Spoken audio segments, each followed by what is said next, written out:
أعوذ بالله من الشيطان الرجيم. بسم الله الرحمن الرحيم. هل أتى على الإنسان حين من الدهر لم يكن شيئا مذكورا إنا خلقنا الإنسان من نطفة أمشاج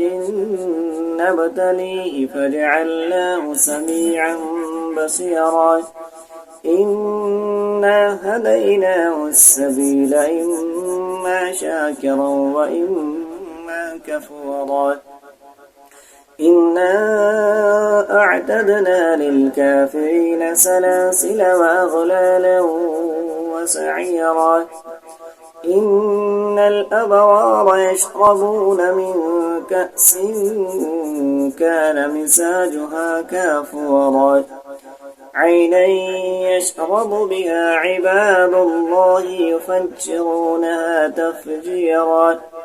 يوفون بالنذر ويخافون يوما كان شره مستطيرا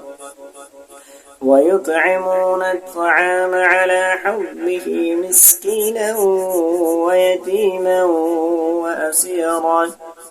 إنما نطعمكم لوجه الله لا نريد منكم جزاء ولا شكورا إنا نخاف من ربنا يوما عبوسا قمطريرا فوقاهم الله شر ذلك اليوم ولقاهم نظرة وسرورا وجزاهم بما صبروا جنة وحريرا متكئين فيها على الأرائك لا يرون فيها شمسا ولا زمهريرا ودانية عليهم ظلالها وذللت قطوفها تسليلا ويطوف عليهم بآنية من فضة وأكواب كانت قوارين من